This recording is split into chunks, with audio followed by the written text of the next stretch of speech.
up. So, for any of you that wanted to know the difference between your V's, W's, and L's, okay, so sometimes they go, oh, but why do I do it? What is that? Why am I going to be putting a V or a W or a L? What is the difference? The difference is basically a W, you're putting more blonde in, which means there's less negative space. And an L, which we'll go through right now, you're going to have more negative space. Is everyone clear on that? And a V is obviously in the middle. So we're just going to push this down like this. Can everyone see that all right? So with an L, let's just say I'm going to work through with right-hand side, which I think is your guys' left. Sometimes, you see this balayage. Everyone see that? So that's your L. That is where you're going to have your most negative space. So it's going to be your softest balayage technique. So then say, for instance, I'm going to be doing this throughout the whole of the head.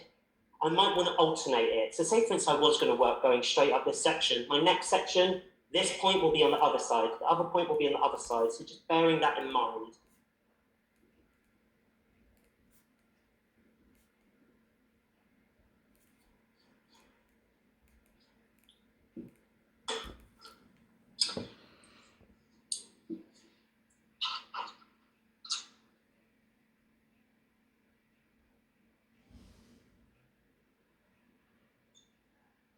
Let me get some more product.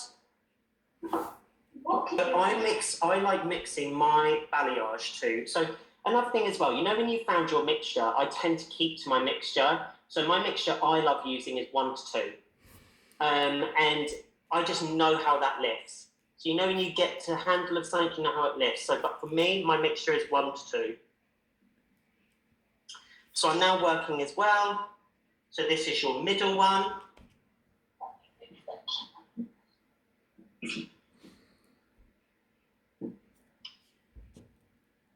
Little bit what Grace has been doing. So as you can see, I like going a little bit softer.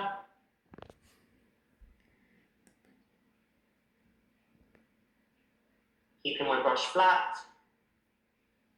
Then when I'm happy and ready, I will start building this up with more product.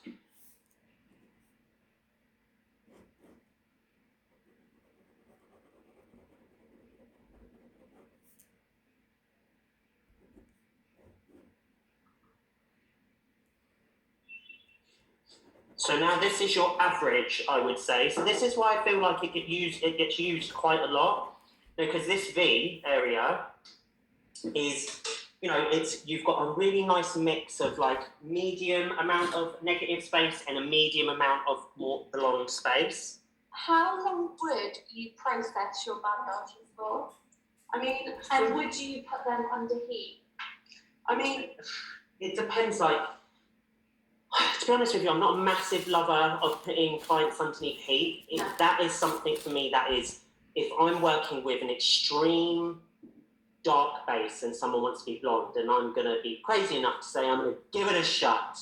I kind of like to say to them, look, I'm going to have to use unconventional methods.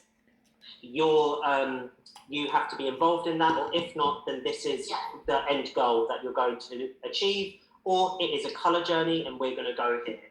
I think I would personally, I've just never put balayage in No. heat. Because you are spending so much time blending, once you put that into heat, it's going to swell the product. So all that hard work blending, I guess it can create like spots and bleeds and things that I would personally avoid. But with a foil technique, sometimes we do something called like the double process. So similar to the first technique I did before, if I was to put that in foil, I'd just go back and I'd reapply to the tip. So you're just giving it that extra boost. Would you say? Yeah, definitely. That's all right, don't worry. So as you guys can see, I'm now working through with my W. So this is where you're going to see your most blonde and less negative space.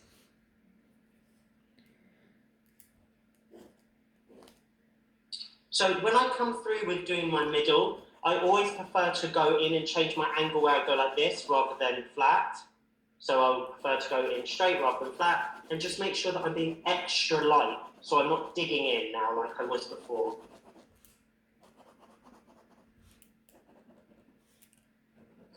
So, sometimes what I like doing is, the technique that Grace did today.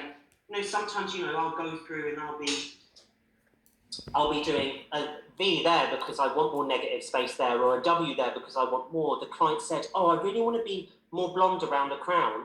I'll do a W because there's more blonde there. Or if they're like, actually, I don't want to have as much blonde around the crown, then I would use a V or an L.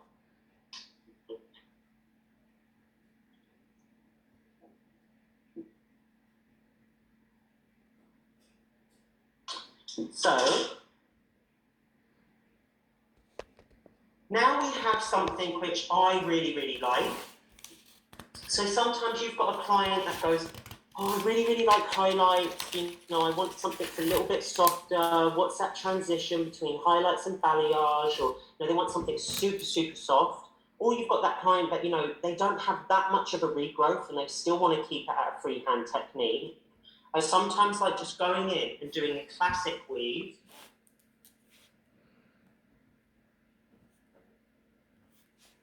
Are you seeing there, guys? That classic weave. And just going through and painting product in the same way. So this for me would be like definitely, it's more of a highlight. It's sort of like highlight meets balayage. And you can really see that coming through there, all the lines. It's a lot more zigzaggy, a lot more soft. Questions come through. Yes. Would you use lots of different techniques to rule the hair? So, not specifically this. So say, for instance, with the L's, V's and W's, they sort of sit in a bit of a family. This does as well. This can go with it. But, yes, sometimes, but not predominantly all the time. They all sort of sit into a family, and I'd commit to that. And I'd commit to that throughout the whole of the head. Because say, for instance, you did a backcomb technique with a full freehand technique. It's going to make your freehand seem warmer. Or and then your other one sit cooler. And sometimes, sometimes we've been there, where you do foils, and suddenly you're like, crap, the first two roots are so blonde, and the length and ends aren't blonde enough. Like, what am I going to do? You just need to really think about all these different things. That if I start switching my techniques up too much, it's going to be an uneven base to work off, and then that means more work down the line. And then when the client watches it fade, they're going to be like, what is this hairdresser done doing?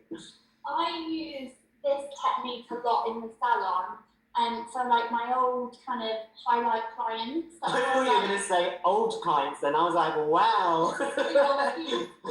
No, so my old highlight clients that want to change, and they're on like a level 8 and above, so they naturally lift really beautifully and really bright.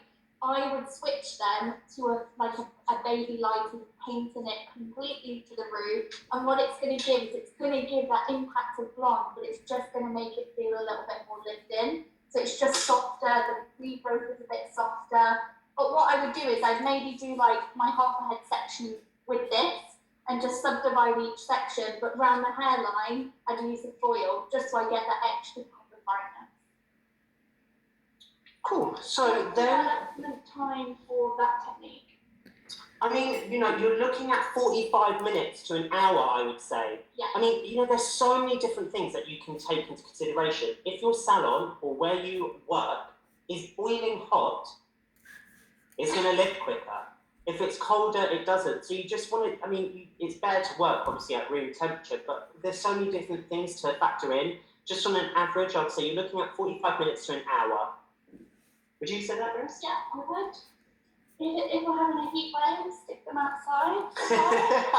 Yeah, if they're having a heat wave, I'd rather be outside doing it. We once did a show in China. It was amazing, and we had to colour prep in a room without air conditioning, and I think it was about 40 degrees, and we were doing like scalp bleaches on black Asian hair. And I think within 20 minutes they were platinums. Amazing. I know, I was like, I thought it was going to be hard. I thought we were about to do a colour seminar with all this amazing, Chinese, dark, beautiful, luscious hair, thinking, oh goodness, how are we going to get this blonde? And actually, surprise, surprise. Anyway, so now this is one of my techniques that I would say is amazing for darker bases or people that have more warm undertones. So say for instance, you've got someone that's slightly warmer and the blend's going to be a arch because it's going to be so warm and all these different things. Back combing is amazing because that really is going to help you achieve a really seamless result and seamless blend, and that blend is going to be cool or cooler, okay? So what you want to basically bear in mind is this is pretty easy. I'm pretty sure that all you guys do this or have done this, etc., etc. You are literally going through and back combing. We can't see that well. So I'm lucky enough. When you back comb, Mara. So I tend to back comb in 2 hits. Now this is fine because the mannequin guys, it's a lot tougher texture. Sometimes the natural person's hair, or the real person's hair, should I say, will start sliding down. Just go through and put a clip in. So I quite like getting involved with getting my hands in to really make sure we saturate this, because to me, with the blends done now, obviously you still want to focus on having some form of blend in this area, but your blend is technically done. So if I had a client that came in and they really wanted to have a really cool ash balayage, okay, they would basically, and I was doing this technique throughout, what you would end up doing is it's the ratio of how much hair you're colouring. So say for instance, if I ended up just colouring all of it from here down, the client would look like she's got roots. Is everyone with me? So if I backcombed all their hair and I colour it at the exact same level, yeah, you can pop it back for me, babe. Sorry. If I colour it here, they're all going to have it's going to look like she's got roots. So what I like to do is when you see them amazing balayage pictures where you see the dark underneath and all the light ribbons all on top, for me that's changing up how much colour I'm putting into the hair. So if I was going to do this backcomb technique, underneath, I'd probably start, if they wanted to have blonde bits underneath, I'd go higher, but if I would start just classically, I would start colouring 10% of the bottom, leaving 90% negative, still with the backcomb technique. And as I start building up, I start changing my percentages. So eventually, when I get to the top, I'm going to colour all the way or as close to the root as possible. So what that's going to do is underneath, I've got depth that's going to allow me to create more of a seamless balayage result. And that is really important when using this because you get so carried away, you want so much blondness, but then you've given your clients roots, and then suddenly they're like, you need to redo my hair. And now you're going through putting foils in and then shadow rooting. And then the next thing you know, you're running 4 hours behind. So yes, I like to basically really just get my hands in and swipe in. So obviously I'm going in quite heavy. And I really, really am a fan of using my hands. I know Grace is as well, but I just get a feeling like I can feel with my thumbs that I'm working the product through the length and end, so I'm going to get 100% apart. Yeah, you're going to get so much, like you're going to get a great lift. Yeah. Working the product completely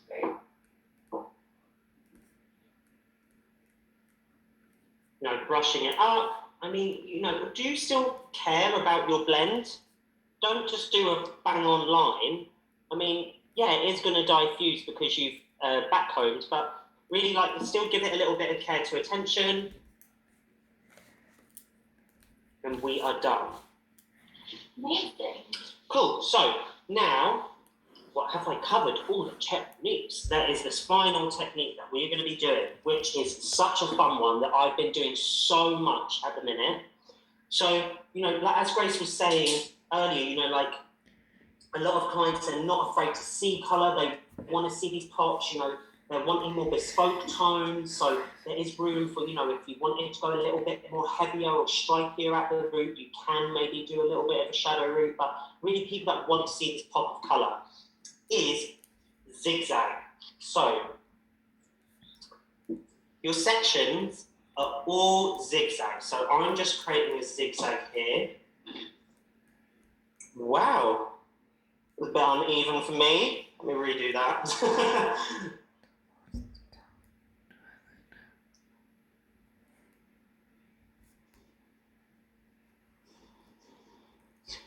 better. Thank God Sally isn't around.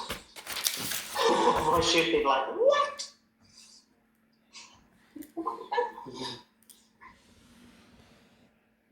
So, have people been seeing this zigzag balayage? You had seen it on the slide before. I don't know if you've seen it on Instagram, etc., etc. So the key with this is... Yes. Yes. Yes, we're hearing a lot of yeses. So this is super fun, but this is going to appear ribbony. So when you've got them clients that are saying, oh, I'm not afraid of a pop, I want to see these pops of colours, you know, you do want to focus on still keeping a soft blend, but you are really going to see these pockets of highlighted vibe colour. So the key thing is once you've got your V, you only work on one side of the triangle.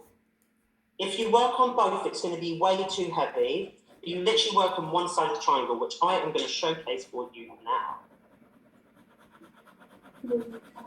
Maybe, yeah, let's get the camera into this one, guys. I'll tilt this a little bit like so you can see. Grace is so much not of a cameraman, a camerawoman. Right, so as you guys can you see, oh no, there we go.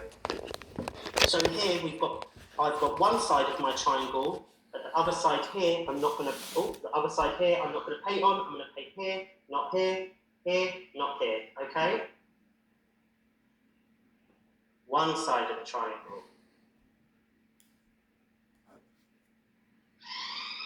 Second side of the triangle. I need more product, bear with me.